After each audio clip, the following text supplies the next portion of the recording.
Bem-vindos ao Comex Connect, o mais novo podcast para entusiastas e profissionais do comércio exterior. Estamos aqui com o Ricardo, no Agesbeck. A gente consegue fazer esse podcast aqui, onde o comércio exterior acontece. Vários e milhares de containers passam aqui diariamente e mensalmente. Então, queria agradecer o Ricardo, co-anfitrião aqui desse projeto. Eu que agradeço a oportunidade, Thiagão, da gente estar fazendo esse movimento. É um movimento que a gente idealizou no processo de que a gente precisa trazer o comércio exterior para a mesa, a gente precisa trazer não só os debates de comunidade, mas também a gente precisa trazer a influência do comércio exterior hoje no mundo globalizado. E hoje, né, com o empresariado que precisa se abastecer desse know-how. É isso aí. Né? Então não é só debater a nossa casa aqui, mas debater qual é o propósito, o novo propósito do comércio exterior dentro do comércio hoje e-commerce, né? Hoje o tema aqui é e-commerce. E-commerce, multicanais. Queria agradecer a presença do Carlos Arantes, né? Dar uma bio dele aqui. Então, natural de Santarém, no Pará, formado em Engenharia Civil pela UFF Rio de Janeiro, mestrado, trabalhou em obras verticais, ferrovia, Moçambique, ampliação da EAS, estrada da Batalha de Pavimento Rígido em Pernambuco. Atuou também como coordenador de manutenção da Infraero no aeroporto de Santarém e sócio fundador da FCK Controle. Hoje, CEO do Grupo Vértice. Obrigado, viu, Carlos? Rapaz, obrigado. Eu queria ter esse currículo. O currículo. É rodado, né? Parece que já tem uns 50 anos aí, né? Mas Deus foi abrindo as oportunidades aí na vida e a gente vai vendo depois que vai trilhando, né? Depois que a gente olha para trás, que a gente vê o quanto que a gente já rodou, para onde a gente já foi, o que a gente já fez. Mas hoje a gente está aí, né? No e-commerce da Uzi Vértice, que é uma marca de moda feminina.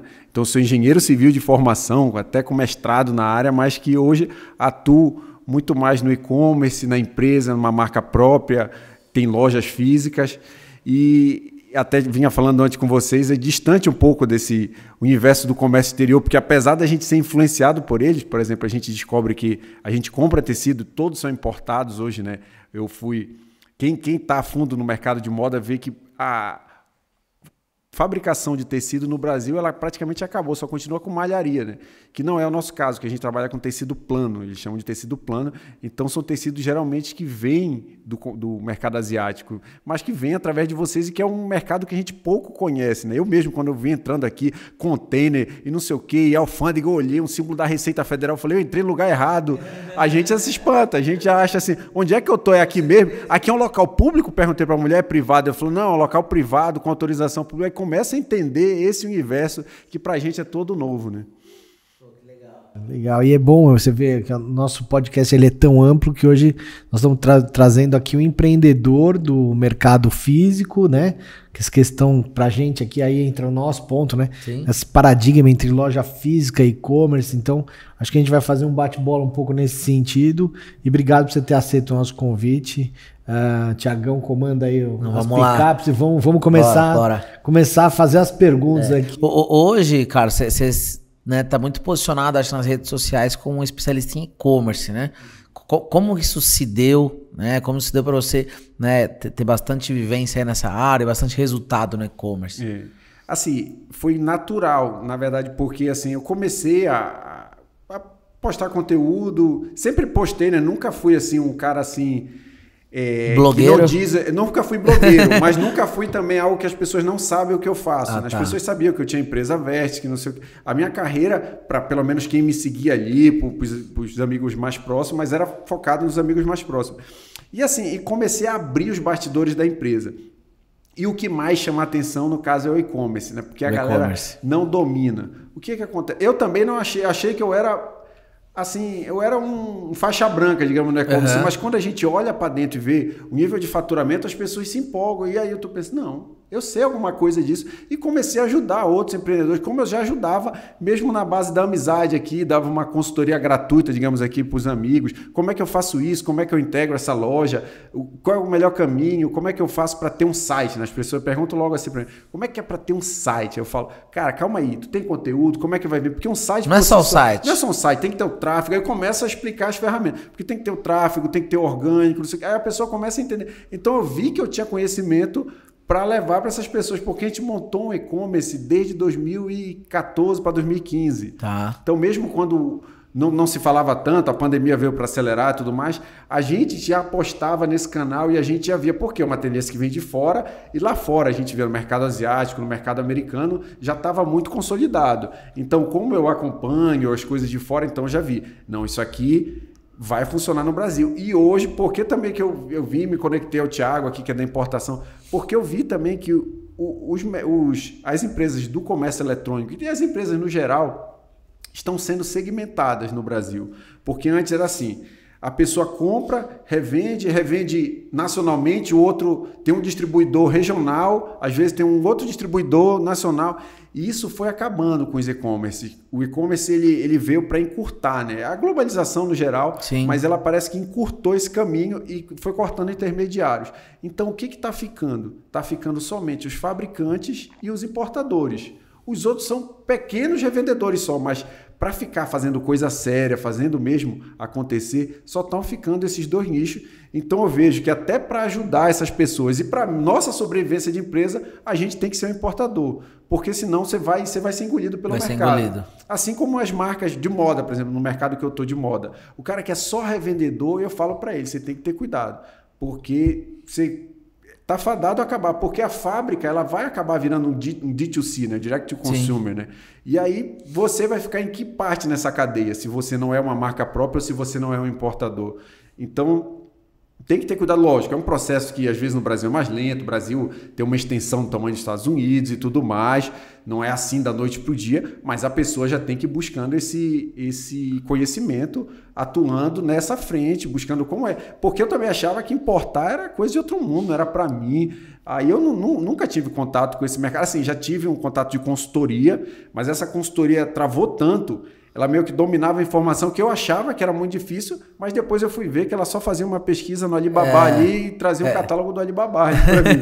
Era um consultor ali que nem tinha essa vivência. Por exemplo, eu contratei online e tudo mais, mas eu vi que de repente eles nunca estavam num ambiente esse aqui de container. Então acho que o trabalho que vocês estão fazendo é muito legal para trazer isso para o empreendedor, para o empresário, essa consciência de que não é um mercado de outro mundo, que o cara tem que se inserir. E eu acho que isso todos vão ganhar com esse. É possível. Com essa eu vou pegar uma retórica sua no sentido de quantidade de importadores e o tamanho da população, mercado. Exatamente. Solta essa aí que essa é importante. Não, vamos lá. Porque esse é o processo inclusivo que a gente está tentando fazer, não só de debate de quem é o nosso público-alvo no debate e até na ação de projeção de comércio, mas também qual é o potencial desse perfil novo que o Thiago tem aberto aí com essas novas... Porque assim, hoje a gente consegue ver, Carlos, que temos 40 mil empresas que são habilitadas no comércio exterior. Então, 40 mil empresas com radar. Né? Então, o que é radar? Né? Radar é um cadastro na Receita Federal que você pode importar ou exportar. E essas 40 mil empresas alimentam 220 milhões de habitantes. Né? Então, a gente tem aí, vamos supor que cada empresa tivesse um sócio só. São 40 mil pessoas no Brasil que alimentam, né, e tem ali um serviço, um produto, um faturamento para atingir 220 milhões de pessoas. Então, isso é muito pouco, isso é pífio, é mínimo. Então, qual que é o nosso trabalho? Né? Até no projeto da China Fácil que a gente tem agora, né, no Grupo Martins. Ajudar empresários que nunca importaram a começar a importar. Eu vejo pessoas, né, que estão grandes como está. Quantos funcionários você tem lá? Hoje a gente tem um pouco mais de 50 funcionários 50 diretos. Funcionários diretos. Já tem um faturamento expressivo, depois se você quiser compartilhar. E não importam. Então isso você está deixando dinheiro na mesa. Então se você já tem, né, mais de, sei lá, 2, 3, 5 funcionários, já fatura mais de 10, 20, 50 mil por mês e você não importa diretamente, você está deixando dinheiro na mesa. Então no Brasil tem um mito muito grande por trás da importação, que foi o que você passou. Eu queria que você contasse um pouco dessa experiência e vivência, porque, de fato, assim, tem toda uma indústria de assessoria de importação que falam para as pessoas, olha, é muito difícil importar. Então, eles vendem dificuldade, né, para depois vender a facilidade, que elas são a solução, o super-herói. Mas não, a minha ideia aqui não é essa. A minha ideia é falar o seguinte, ó, é fácil importar para quem já conhece. O Brasil é um país fechado, né, globalmente falando, mas para quem conhece consegue ajudar muitos empreendedores. Então acho que esse é o trabalho, né? E é só para, de alguma forma, também entender a minha marca é a Gesbeck e efetivamente eu sou um terminal alfandegado. Ou seja, o público está restrito muito ainda às grandes indústrias, às grandes marcas que se utilizam desse espaço regionalizado. Nós estamos aqui em São Bernardo do Campo, e que é um pivô de distribuição para o mercado consumidor paulista, vamos dizer assim, né? E que efetivamente também está conscrito a grandes empresas. A gente quer ampliar esse processo agora para o e-commerce. A Receita Federal, através do Remessa Conforme, né? Ela tem destinado para quê? Porque esses terminais fiquem mais próximos da rede de distribuição. Perfeito. Né? Com impostos já recolhidos na base, Sim, na base. E efetivamente credenciados para que você tenha um volume, alcance para o e-commerce internacional, e não só para isso, para que os empresários mudem também o cálculo de insumo da linha de produção para quem fabrica aqui. E para quem comercializa aqui, questão da importação. E aí, falando disso, de você, como foi o gatilho para você procurar uma consultoria de importação? Assim? Foi algo que chegou até você ou você teve esse gatilho? Eu tive esse gatilho porque na época a gente estava vendendo muita bolsa. A gente tinha um mercado forte de bolsas. E aí eu vi essa oportunidade, porque o mercado brasileiro de couro ele estava ficando muito caro, né? Estava ficando difícil de trabalhar até. Muitas indústrias, até eu tenho amigo que indústria que fechou porque começou a vir um couro do muito exterior, da China. E aí eu falei, se tá vindo do exterior, eu quero comprar direto. É lógico. Mas na época eu tentei avaliar, o cara dificultou um pouco, tinha que ter muita quantidade. Então ele vendeu isso que tu falou, ele colocou dificuldade para vender facilidade, mas na época eu não comprei essa facilidade porque não era. E assim, uma coisa que tu falou tá na mente do brasileiro, né? Eu vi até alguém falar, ele falou, o chinês ele faz a coisa para exportar, né? Ele já faz pensando. Isso. E aqui no Brasil você fala, não, mas é porque o israelense, por exemplo, o israelense faz também para exportar porque lá o paizinho dele é pequeno. Mas no Brasil tem 220 milhões. Só que na China tem 1 bilhão. E o cara não tá nem aí. O cara fala, eu quero vender para fora também.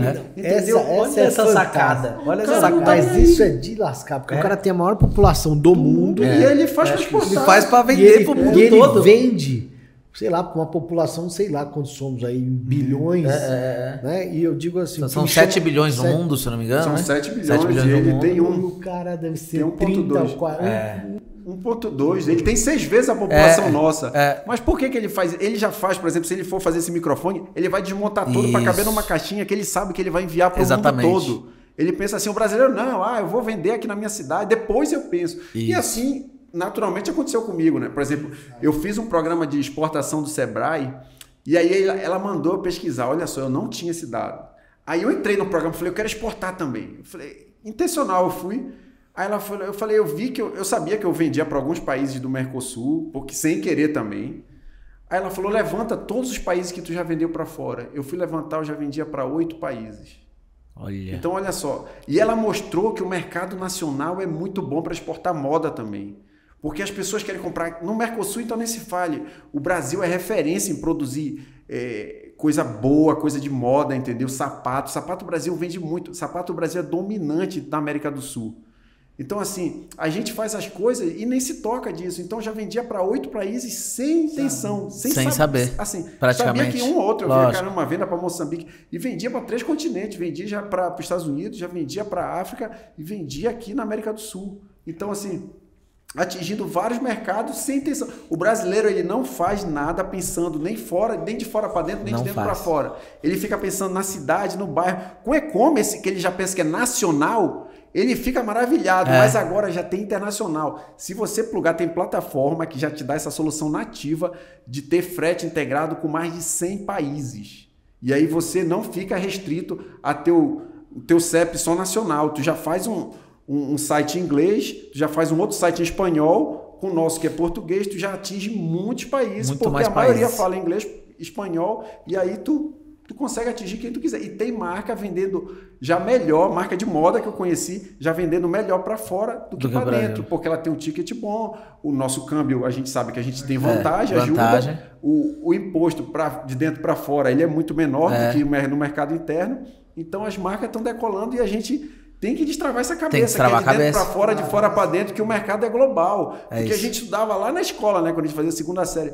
Ah, o mercado vai globalizar, não sei o quê. A professora assustava a gente com a globalização. Quando eu falava globalização, todo mundo tinha que sair estudar correndo, e decorar né? isso aí. Tinha que decorar e tinha que falar que era uma coisa ruim, né? Mas, assim, se é ruim, é bom, não sei eu que vou julgar. É o que está acontecendo. Mas eu tenho que me adaptar e entrar nesse mercado. Se eu sou empresário, eu tenho que saber que tem uma empresa que vai vender da China já direto aqui e eu posso também vender daqui para lá e acabou. E tá tudo certo. E aí entra quanto a gente, como empresário nacional, tá em crenças limitantes, né? Ou seja, a China tem 1 bilhão de pessoas e toda a indústria voltada para exportação. Se nós fôssemos empresários chineses, a gente nunca ia olhar para exportação. A gente ia falar, cara, a gente tem mercado interno tão absurdo, vamos travar e vamos focar aqui. Mas eu tenho certeza que tem isso na educação e também no incentivo do governo. Hoje, todo exportador de produto acabado chinês ganha 13% do governo. Vocês sabiam esse dado. Então, todo exportador chinês, ele ganha 13% de rebate do governo. Então, imagina, você pode... Então, você pode vender a lucro zero e ganhar 13% líquido do governo. Então, por isso que é um produto bastante barato. Porque você tem escala, você está gerando renda interna, você está aumentando teu PIB, né? Ou seja, olha o tanto de benefício que você gera, educação, você consegue ter riqueza, consegue ter tecnologia, você consegue ter inteligência, né, dentro do seu país. Mas o Brasil também, o governo não dá esse incentivo, mas, por exemplo, tributariamente, se o cara exportar, o cara tem muita vantagem. Não, ele ajuda. O imposto é menor. Se o cara zerar, né? Se eu importo 100 mil e eu exportar 100 mil, eu zerei meu imposto também. Eu não pago imposto de importação porque eu zerei a balança. Né? Mas também não é fácil. Não é fácil tem que drawback. Não é fácil. Se tivesse um estímulo. Você já ouviu falar de drawback, não? Não. Então, drawback. Então, quando você importa e depois exporta, ou até se você exporta, né, e você não tem drawback, você está perdendo dinheiro. Mesmo que você compre nacional, vamos por você exporta, certo? Aí você compra no Brasil, de fábrica, etc. E você exporta. E você não pega a restrição desse imposto, você está perdendo dinheiro. E aí você nem sabia disso. Não, alguém me explicou já isso. Por isso que eu descobri isso aí. Você exporta, mas você não importa, né? Então você perdeu dinheiro. Não, mas pode ser nacional. Não é só importação. Pode ser nacional. Então você exporta e você só compra no Brasil e exporta. Você pode pegar dinheiro de volta. Sim. De imposto. Né? Esse benefício é um drawback. Então o drawback ele veio para ajudar empresas que exportam a não ter esse imposto pago. Porque a ideia de qualquer país é não exportar imposto. Você pega a China dá o benefício ainda. Além de não exportar imposto, ela te dá o benefício. Agora no drawback, então se você compra no Brasil e vende, né? Você vai ter que ter esse controle, mas toda a sua compra, mesmo no Brasil, você tem que avisar o seu fornecedor. Olha, você pode emitir a nota fiscal sem imposto porque eu vou exportar via drawback? Aí ele faz uma nota fiscal diferente sem nenhum imposto, te vende, você exporta, tá tudo certo. Ou se você não sabia que ia exportar, você comprou vender no mercado interno. Pô, surgiu um projeto de exportação. Aí você pode fazer o quê? Ó, governo, eu exportei, não esperava, eu quero que toda essa matéria-prima, ou todo esse produto que eu comprei no Brasil com imposto, eu possa repor o meu estoque sem pagar nenhum imposto. Então você não paga imposto algum. Então você já precifica a sua exportação, né, sem imposto, porque você sabe que você vai voltar. Agora imagina, se você exportou, considerando a carga tributária que você já pagou, tudo que você pegar de volta é lucro. Né? Então assim, mas no Brasil não é fácil fazer isso. Né? A nossa consultoria presta serviço, mas é um departamento muito especialista, porque a gente faz isso para grandes empresas. Mas não é fácil. Né? O Brasil não é burocrático, ou não é simples. Na China, não. Cara, você exportou, 13% tá na sua conta. Entra em dinheiro. Entra em dinheiro, cara. É outro nível de negócio. Você pode trabalhar só com a margem positiva, né? Pronto. Você pode rasgar, enfim. Acabou. Pronto. Se você quer ter 10% de margem líquida, né, de contribuição, você põe menos 3. Né? Você pega 3% de prejuízo, você vai ter 10%. Vai ter 13, tira 3. Entendeu? Então, E o governo girou a economia com esse... Entendeu? Então, assim... Fomenta a indústria local, né? Por isso que as indústrias no Brasil fecharam. O Brasil tinha grandes indústrias de tecido. Eu sou de um polo ali, do Bom Retiro ali, que tinha muito o pessoal judeu, os coreanos vieram e tinham muita fábrica de tecido aí, não tem mais nenhuma. Viraram galpões logísticos. Porque a indústria foi para fora, né? A indústria foi para onde quem tem incentivo. Não tem jeito, a indústria tem que ser incentivada. Tem que ser incentivada. Se o outro lá fora está incentivando... Mas assim também, também não dá para incentivar demais, né? Não. Porque assim, senão você não tem eficiência, né? Sim. Por que o Brasil não consegue ganhar em preço? Claro que lá fora tem um incentivo do governo e tal, mas o ponto é o seguinte, se a gente fosse eficiente ao ponto de ter uma indústria competitiva, esses 13% ia morrer no frete, ia morrer em impostos, e não morre. Porque a gente tem imposto de importação de 35%. A gente tem imposto de importação alto para proteger a indústria nacional. Então, esse é o problema aí. Mas, incentivar protegendo aí fica muito só que esse é o ponto. O Brasil não é competitivo, ele não consegue ser produtivo. Então, por quê? Porque falta educação. Aí na educação não gera tecnologia, não gera inteligência. Então a gente hoje é refém de... Se a gente produz aqui, é com máquinas estrangeiras. A gente não produz máquina. Ou se produzir máquinas, é com insumos estrangeiros. Então, o Brasil não consegue ter a tecnologia em si. Ter a tecnologia em si. Né? Porque a China e outros vários países conseguiram exportar tecnologia. A gente não. A gente tá a não ser na aeronáutica, né? Tem Embraer aí que aí é um sucesso, né? Em tecnologia de fato aeronáutica. Correndo por fora. Mas tem muito investimento público lá, né? Tem todo um sistema ali, o CTA, né? Tem todo... Exatamente. Formar pessoal ali de tecnologia. O ITA ali, eu estudei lá no CTA, então... Ali tu vê que tem muito investimento público que gera isso aí, que fomenta esse mercado. Eu acho que tem que investir em educação. Tem que investir em educação. Educação forma grandes engenheiros que vão trabalhar até fora do país. Tem um amigo que está trabalhando fora, que formou lá no ITA e o cara está na França, está trabalhando longe. É isso. Porque ali forma uns caras muito bons. Então... E a Uzi Vértice hoje, você está olhando para exportar ou já exporta? Então, a gente exporta meio que sem querer. Aí a gente entrou nesse programa... para buscar uma exportação do Sebrae, o Pro Global que chama. E aí para buscar, por gratuito ou não é pago? Não é pago, é pago. E aí você participa eles te direcionam, né, para você ver quais são as feiras interessantes que você participa, voltado já para exportação. Legal. E aí você estruturar uma equipe mesmo de exportação, né? Legal. Então, mas assim, a gente volta de novo para o mercado interno no Brasil facilita, e aí tu já tem toda essa logística, não sei o que, e aí tu acaba protelando. Eu confesso que esse projeto priorizando. Ele tá sendo menos priorizado do que outras demandas do mercado interno que a gente vai. E assim, acaba que também tem essa outra vertente agora do e-commerce atingindo globalmente, né? E já fazendo D2C, né? Que eu acho que aí eu já vou na frente, né? Porque o modelo lá é um modelo B2B, né? Isso. Eu vendo para um cara revender lá dentro daquele país e tudo mais. Que já acontecia comigo mesmo. Que numa velocidade menor, não participando de uma feira. Não digo que isso vai deixar de existir, mas isso vai ser cada vez menor, cara. Cada vez menos. Cada vez menos. Eu sou cara de moda, estou há 10 anos nesse mercado, minha esposa a vida toda, e ela sempre já me falou, as feiras, os eventos de moda estão cada vez mais reduzidos, porque era assim, né? Apresentava uma coleção lá em Paris, lá no Paris Fashion Week, lá no salão de Milão e tal. E aí vinha para o Brasil, vinha aqui o São Paulo Fashion Week, aí depois ia tendo as feiras regionais e não sei o quê. Cara, agora já vai do Paris Fashion Week. A Zara fez esse movimento, né? Eles pegam o que já estava no Paris Fashion Week, já estava na vitrine das Zara nas outras semanas, e eles já estão vendendo. Então, a gente aqui, com esse acesso digital, a gente já está ligado lá. Tá certo que lá na Europa ainda é o berço da moda, mas a gente já traz para cá. A gente não espera vir nacionalmente. A tendência para você ver o que vai ser. A tendência para ver que saia nas revistas, que iam ser impressas, publicadas. Não é. No mesma semana que tá lá, já tem um monte de gente. Tem gente que fica só lá para fazendo pesquisa. Aí já forma um grupo de Telegram, de não sei o que já põe todo o resumo aqui. As nossas estilistas já vêm desenvolvendo, já tem tecido importante. A gente já faz a coisa em menos de um mês, já está nas nossas lojas também. Entendi. Entendi. Então, a velocidade é muito alta. É muito alta. Isso é a internet, né? Isso é a internet. A internet gerou isso.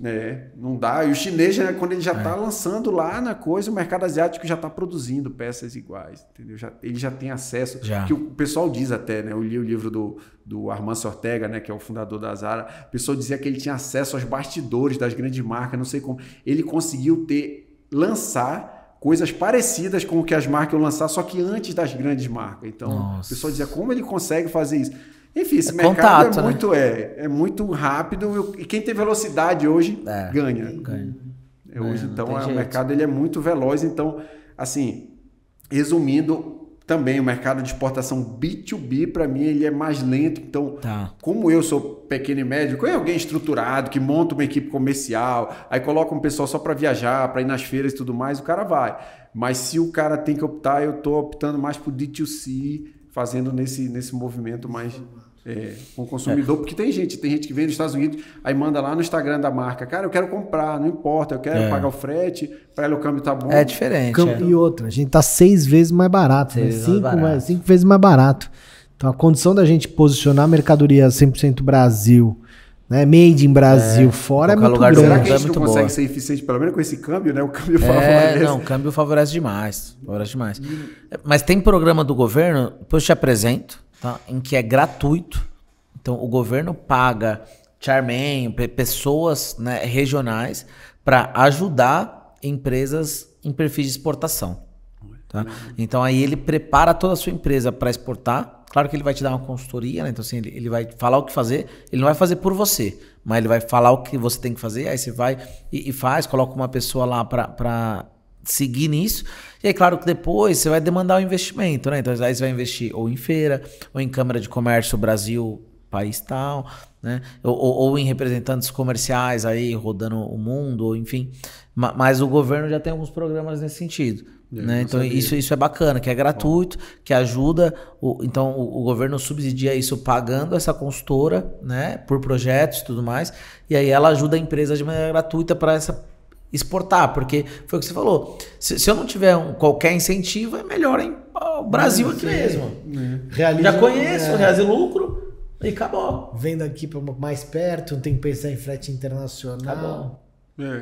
Assim, a gente sabe que o mercado aí que vai atingindo o mercado global vai ficando muito maior, né? Mas a gente acaba se conformando, né? Não vou negar que isso... E isso é aquilo que tu falou, educação, né? Parece que tá na veia do empreendedor pensar localmente. E aí ele não avança para outros mercados. Assim, uma pergunta simples, que foi uma vez a primeira compra, eu lembro até hoje, a primeira compra de uma cliente de fora era uma boliviana. E aí, era boliviana ou equatoriana, alguma desses países do Mercosul, que tem tratado de Mercosul. Aí a gente já mandou para a contabilidade e o contador, cara, mas é do Mercosul, então não tem imposto, nem de lá para cá, daqui para lá. E aí, excelente. Então tem Mercosul, então ali já não tem imposto.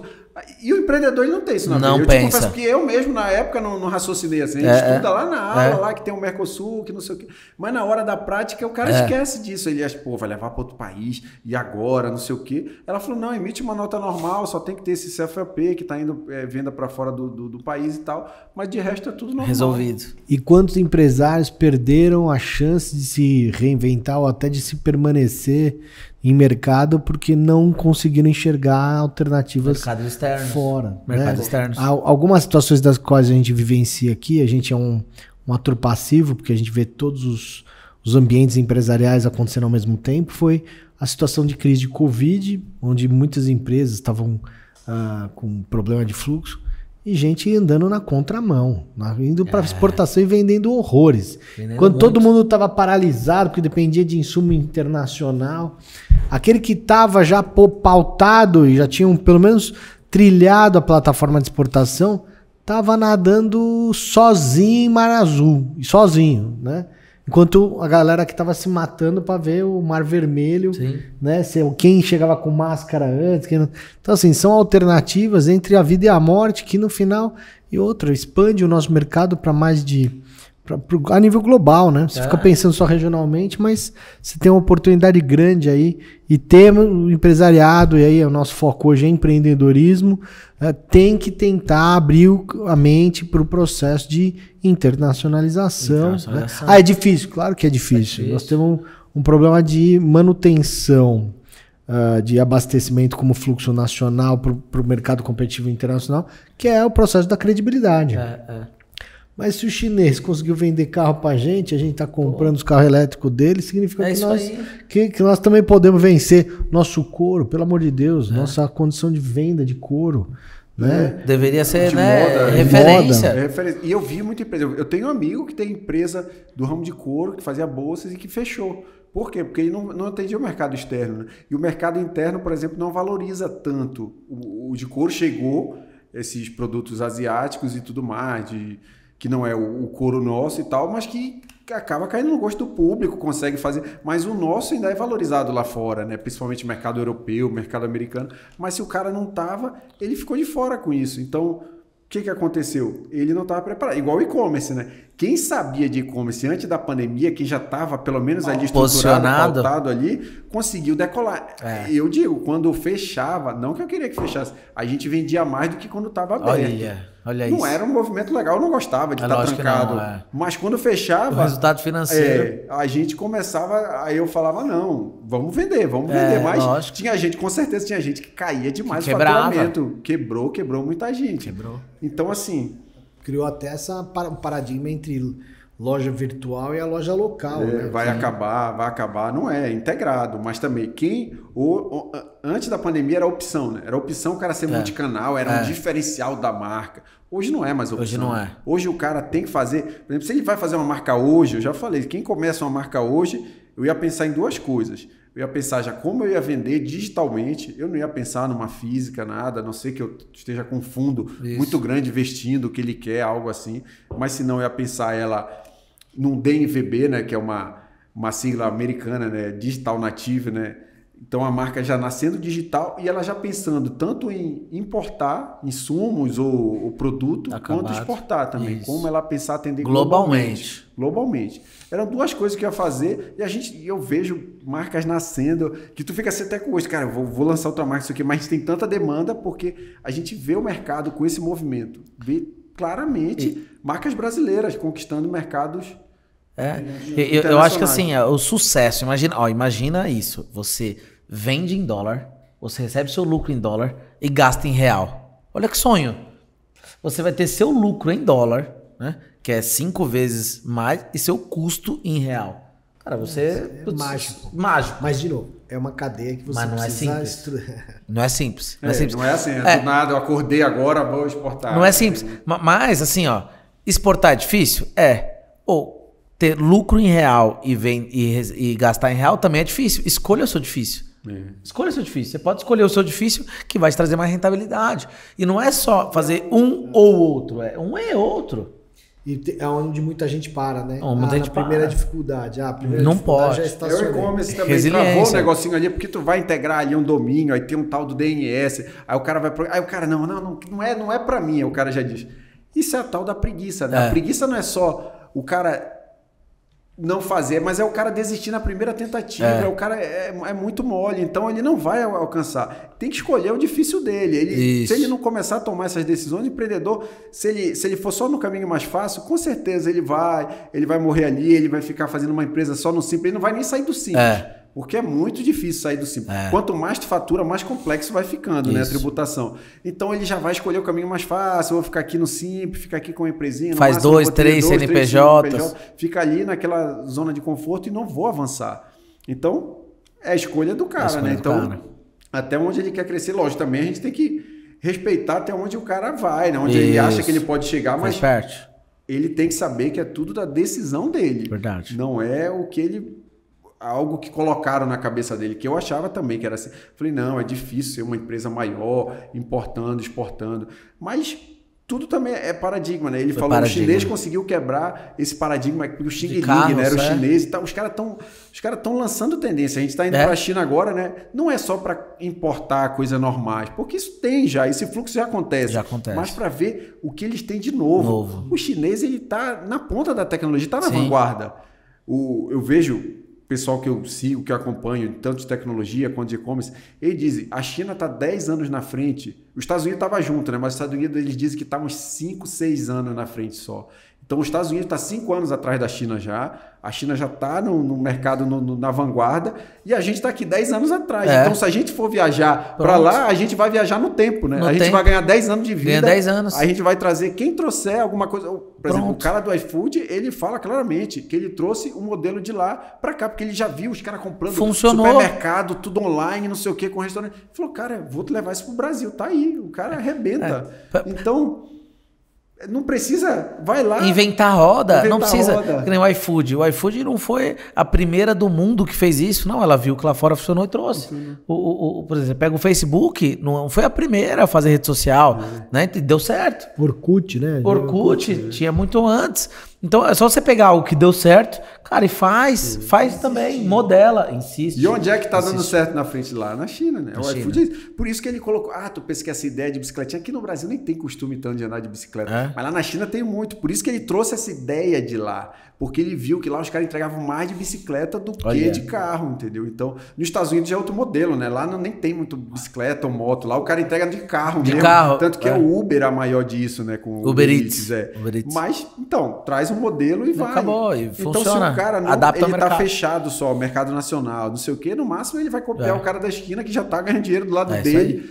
Então, ele tem que abrir a cabeça para esse comércio exterior. Acho que esse movimento que vocês fazem é muito legal. E com a China Fácil, que faz para os pequenos, médios, Isso. empresários também, que para mim são os mais bloqueados, né? Porque ele, de fato, não tem uma estrutura, ele no máximo tem um contador terceirizado ali, que quando ele diz, cara, abre um radar para mim, o cara, radar, tu Sem vai chance. abrir isso, cara, não faz isso, cara, tu não sei o quê. tem Começa certeza? a botar medo, tem um monte de contador que começa a botar medo.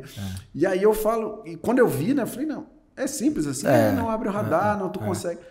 É possível. Não que seja fácil, mas é possível. Qual que você acha que é as principais dores, né, de quem não importa ainda, né? Você que tá nesse papel de empresário que não importava, enfim. O que você acha, Carlos? As principais dores. O primeiro, por exemplo, assim, o que eu vi acontecer na pandemia, né? Tecido. Cara, o tecido ele foi de 0 a 100 em 3 segundos, igual uma Ferrari. É. O tecido era R$20 um metro, um tecido bom. Ele foi para 40, 50, 60. Hoje ele está em 60. Quase. Não baixou. Aí não baixou. É, não um baixa pouquinho. mais, é. Então tu ficou dependente de outros caras aí que dominam o mercado. Tá certo que os caras trazem muito volume, não sei o quê. Mas eu sou um cara que não compro daquele... Eu sou marca própria e sou uma marca mais premium, né? Então eu não compro do volumão, eu não compro do tecido mais barato. Então eu sei que esse mercado também é mais nichado. Boa. É diferenciado, mas eu vi que tu fica na mão de certas pessoas. Quem revende produto também. Por exemplo, se tu revende um componente eletrônico, subiu o preço, o cara vai ditar o preço. Tu tá na mão de outro cara que vai ditar o preço e vai ditar o mercado. E pronto. E pronto. Acabou. E tu fica restrito àquilo ali. Isso é uma dor mesmo. Eu vi, por exemplo, amigos que têm loja de materiais elétricos. Aí ele compra muito de uma marca, olha só, uma marca brasileira que só foi na frente e pega, traz um produto asiático pronto, que ele coloca só uma caixa com a logo dele e tudo mais. Pronto. E ele estava dependente desse cara. E ele se viu tanto esse preço mudar, não sei o que ele tá indo buscar e tá trazendo produtos agora direto de lá também. Então, o que eu vejo? O principal dor é isso, o cara ser refém de um outro cara. Tu tá deixando essa decisão na mão de outra pessoa. Então, faz parte. Então, E aí você não vai controlar, né? Não vai você controlar. Não controla. Tu não tá direto lá no mercado lá. Então, é uma decisão, né? Eu sei que, de novo, a gente volta lá atrás. É bloqueio, a gente acha que tem que ser dessa forma, mas não é, né? O mercado, ele mudou. O mercado está com cada vez menos intermediários. Então, a gente tem que aprender a buscar isso. Tanto vender mais rápido, tanto ir buscar lá. E aí tem que desbloquear, tem que ir lá na China, tem que buscar empresas que estão nesse mercado. E outra coisa também, eu vi muito isso também. Antes até da pandemia eu já via. como as empresas de comércio exterior estão muito focadas aqui, estão trabalhando, tem grandes empresas, não sei o quê, mal dá conta dos contratos que tem, aí veio gente que não faz esse trabalho, que não é tão séria, e estava vendendo esse serviço para as empresas que eu conheço, como a minha. No caso, eu comprei de um cara que ele não era tanto do mercado assim, ele começou a aprender um pouquinho. Tateou e aí não estava. E aí isso bloqueia. Bloqueia um pouco mais ainda. O mercado. Por isso porque que vocês faz e não deu certo. Entrar, né? Quando eu vi o Thiago, eu falei, não, a nossa empresa tem 30 anos de mercado, outra empresa aqui eu vi ali de 71, né? 71 que eu vi ali, tem 52 anos de mercado aqui. Então, assim, alguma coisa os caras sabem. Né?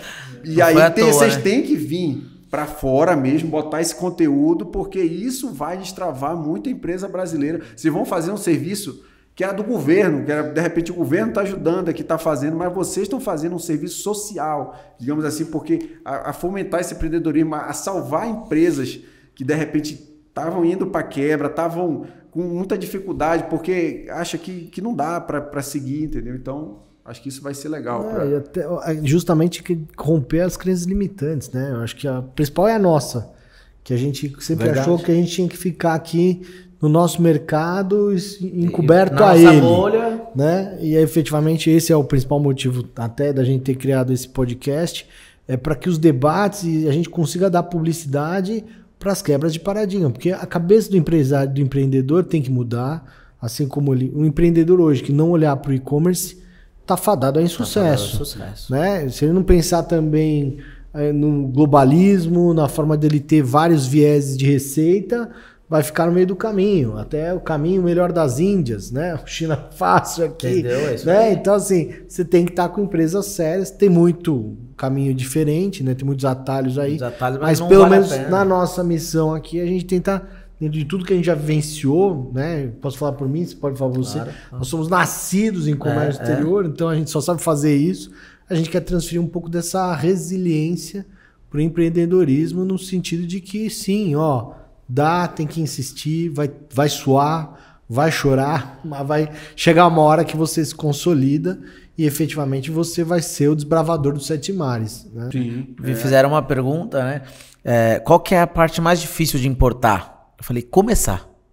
Você precisa começar. A parte mais difícil é começar. É você sair do seu passo de, né, não fazer nada, porque depois que você começa, você vai ter dificuldades, óbvio. Né? Tem até uma pessoa que é uma das primeiras clientes, né, da China Fácil, que a gente se voltou para esse público mesmo, de quem nunca importou, e ela desistiu. Ela falou, eu quero cancelar o contrato, eu não vou fazer e tudo mais. E ela tinha feito uma reunião comigo e eu parei e falei, Sueli, né, a gente pode dá uma chance para importação, né? Eu sei que esse produto não deu preço, esse não deu preço, mas você vai achar um produto que dá o preço que você precisa, na qualidade que você precisa. Vamos fazer? E hoje, putz, me emociona quando ela hoje faz um vídeo pra gente agradecendo, fala, pô, você me deu esperança de empreender, né? Você me deu esperança de eu sair, né, de um local que eu vendia consórcio e tal, né, que eu era funcionária, e hoje eu consigo empreender, tenho meu negócio, né, e ela vende uns produtos muito bacanas que ela achou ali da China, muito legal,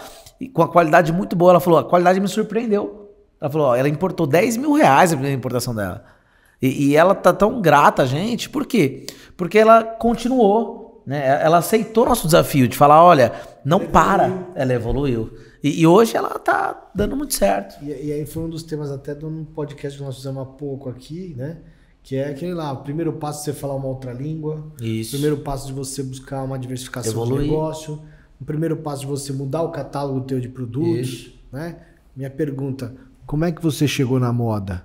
Você nasceu na moda? Porque como foi? De alguma forma quebrar justamente esses caminhos que definem os nossos futuros. Verdade. Né? Mas diz aí, até para quebrar um pouco... Na verdade foi por osmose, digamos assim, porque eu sou casado com a minha esposa, Lidiana, ela só viveu no ambiente de moda. Ela é gaúcha, legal. Então ela vem lá daquele polo calçadista, de bolsas, etc., do couro. E aí ela já tinha essa marca de moda, né? Então eu entrei junto com ela muito mais na gestão. Ela é muito assim, de venda, não sei o quê, a loja física, tratar cliente. Aí eu falei, mas a gente precisa, por exemplo, expandir, a gente precisa virar uma marca. Ela era uma revendedora, ela comprava para revender. Eu falei, não, a gente precisa ter uma marca, ter uma fabricação, dominar o processo produtivo. Então eu vim com ela, né? Mas a tua formação... A minha formação, sou engenheiro civil de Maravilha, tá aí. Ou seja, coragem do empreendedor é ele se transformar de um engenheiro civil, que você... Qual foi a tua... regionalmente em que ambientes? Como assim? Como engenheiro civil. Engenheiro civil, eu trabalhei... O que mais você fez? Eu trabalhei no Rio, na parte de obra de prédio, né, em construções verticais. Depois eu fui para Manaus, trabalhei numa ponte talhada lá, aquela ponte bonita, quando você vai pousando no aeroporto ali, a ponte sobre o rio ali que atravessa para Iranduba.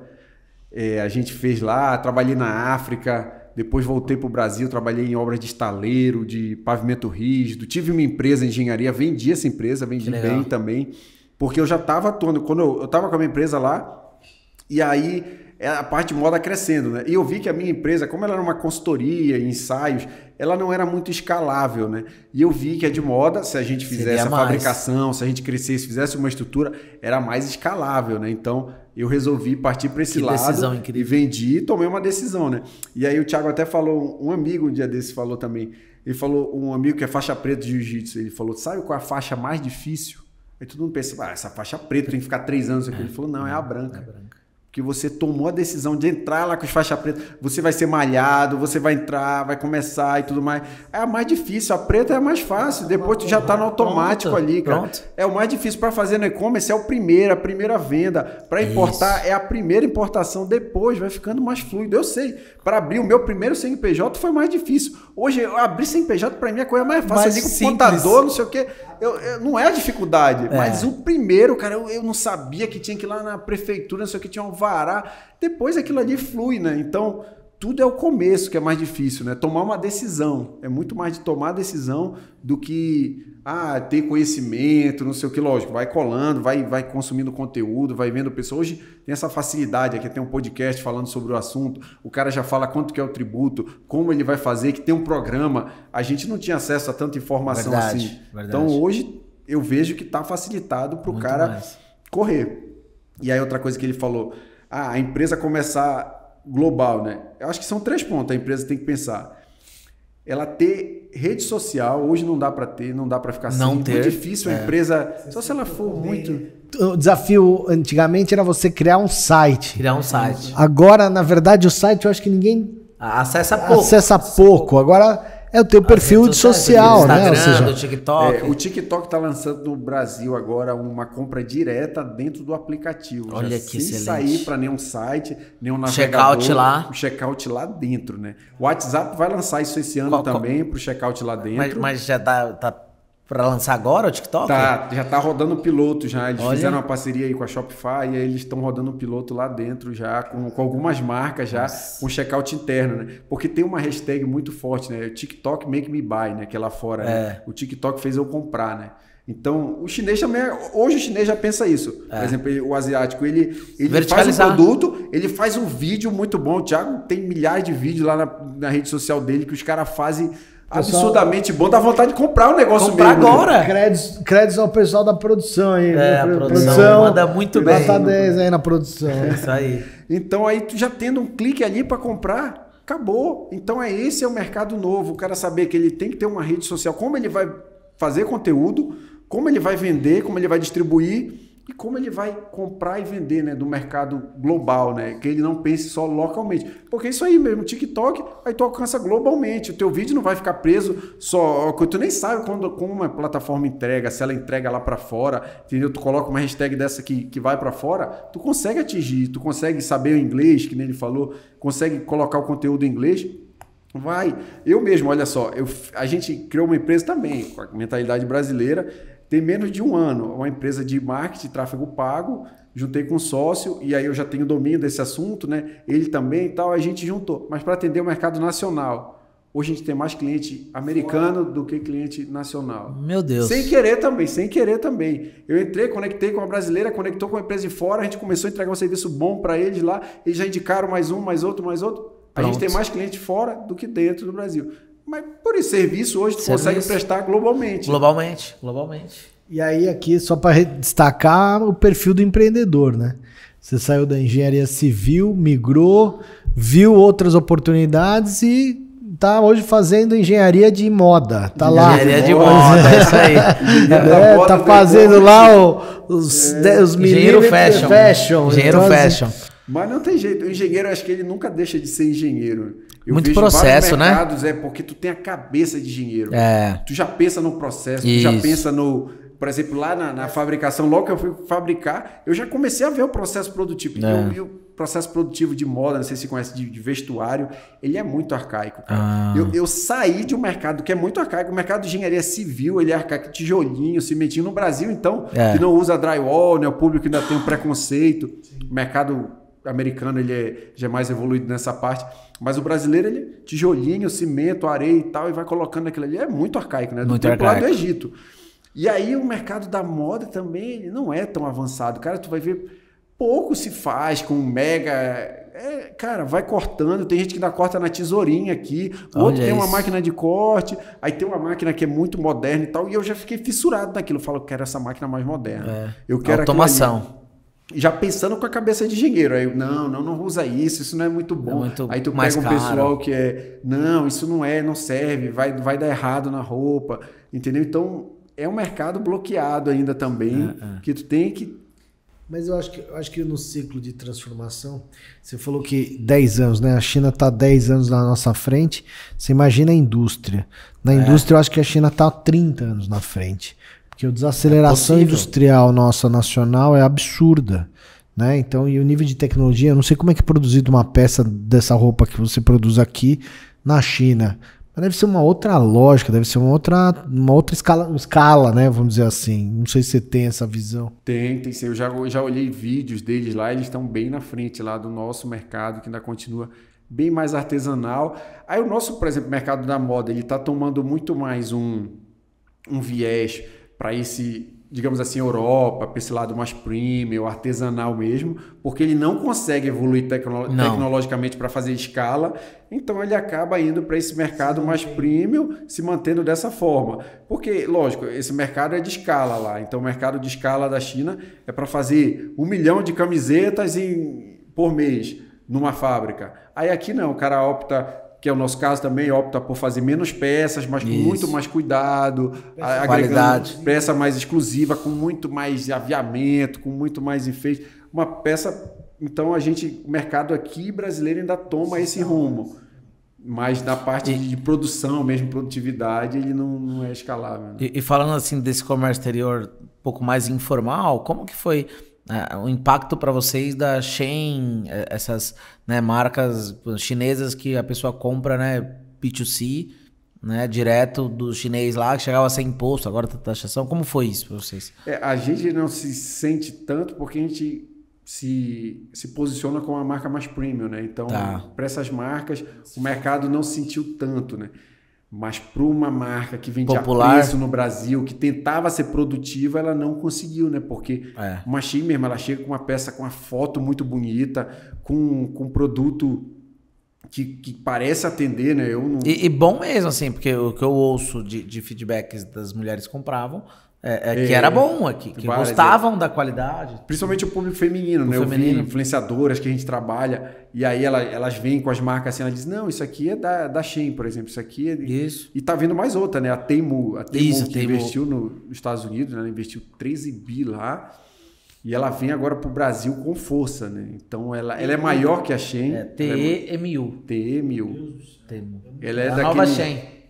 Ela é daquele grupo bem forte lá da China, lá do Pinduoduo, né? Daquele pessoal lá. E ela vem com, assim, para derrubar. O foco deles é derrubar a Shein. Derrubar. Lá nos Estados Unidos eles já derrubaram, assim, de passar e passar a ser ultrapassado uma vez, assim. E nem um caminhão atropelando. Eles já fizeram isso. E assim, eu não sei que tipo de incentivo esse cara tem, porque eu vi uma muita força financeira. Eles faturaram 13 bi de dólar e o resultado financeiro deles foi 3 bi de prejuízo. Falei, como é que o cara opera e vai avançar ainda mais, vai investir ainda mais? É que ele tem um cashback de 13. Ele tem um cashback de 13, então você calcula aí que ele ainda botou algo no bolso. Mas é que entra. Olha como a cabeça... A gente matou o brilho do teu podcast aqui, que a gente fez contigo, é a estratégia de captação de mercado global, né? A China, ela por si só ela teria domínio próprio, por volume próprio. Sim. Ela vem dumpeando o mundo, né? O mundo inteiro. Num processo de dumping do mundo. E ela tem dominação global. E ela vem para tomar prejuízo, 2, 3 anos de prejuízo. E eles investem muito. É, eu vi assim, coisa rápida mais. assim.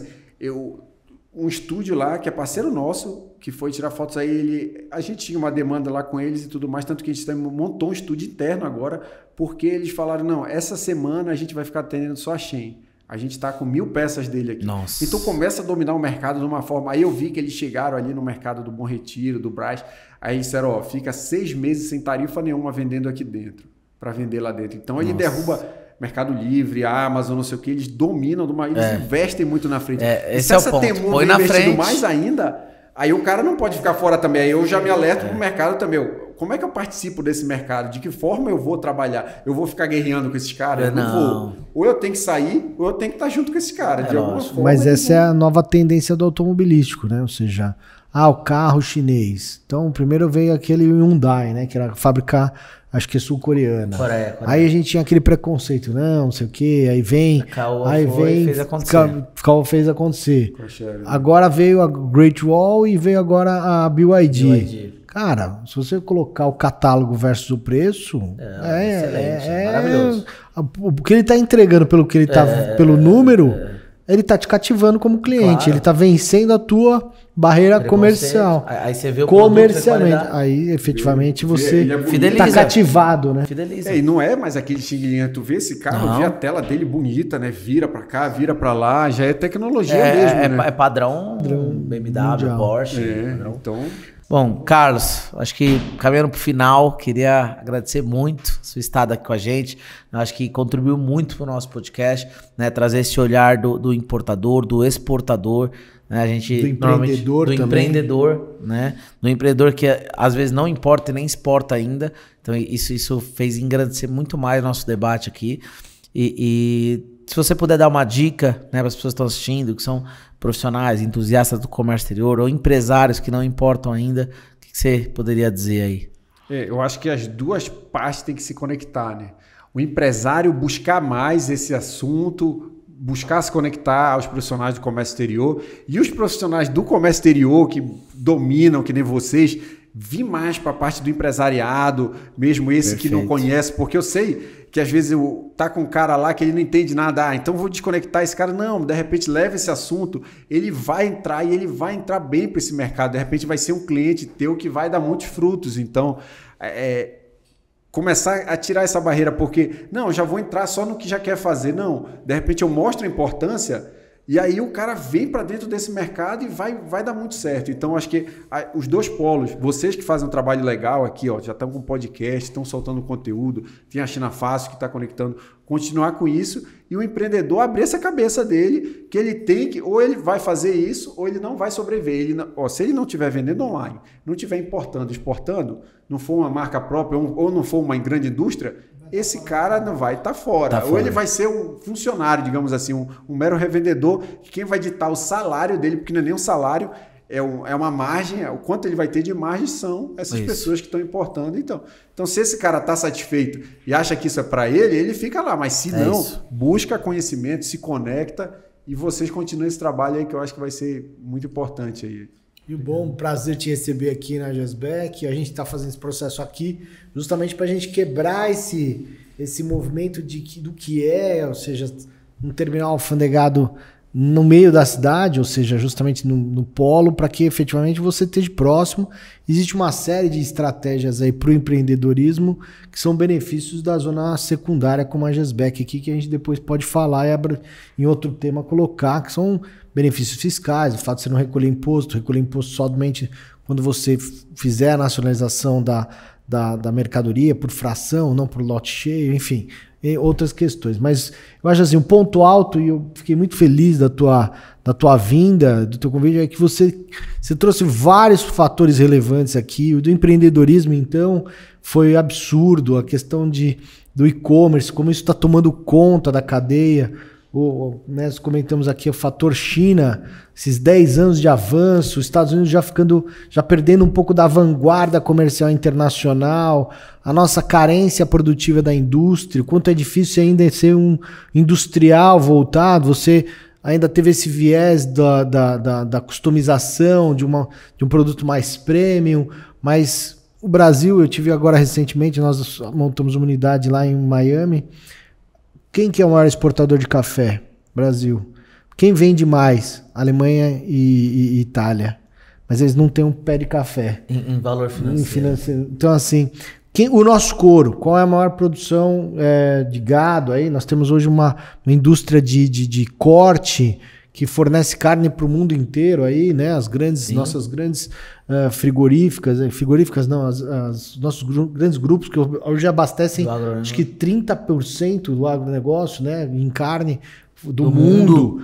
E o couro está atrelado a isso. E a nossa indústria de couro? E o nosso sapato?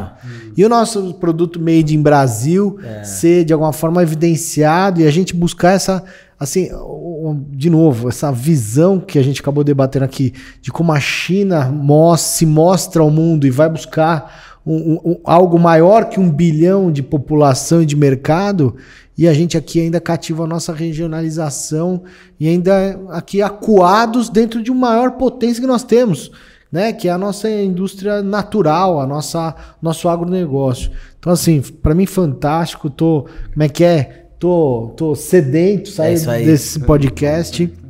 E muito obrigado pela tua contribuição. Você quebrou um pouco o nosso ritmo. Aqui a gente tá meio acostumado a falar com o pessoal tecnicamente de comércio exterior. Fica fazendo aquele tributo, falando com o pessoal mais pô, foi muito rico. A gente chama de topo de funil, né? Você foi mais para a superfície para pegar essa galera, porque lá é maior, né? É o que a China faz. A China, o mercado asiático geral, né? Eles vão pro topo de funil para acertar o global, né? Você ficar muito nichado, é mais fácil tu vender para quem já importa, né? É mais fácil tu roubar um contrato de um concorrente do que tu conscientizar um cara que nem importa. Mas se tu vem para esse aqui, o mercado é muito maior. Isso que a gente chama de oceano azul, né? O oceano azul é quando tu vem para a superfície e aí tu busca gente que nem tá ainda nesse mercado, entendeu? Por exemplo, é muito mais fácil eu, por exemplo, vender uma solução de e-commerce para um cara que já tá querendo, mas o cara que nem sabe que ele consegue vender online, que aquilo ali vai expandir a mente dele.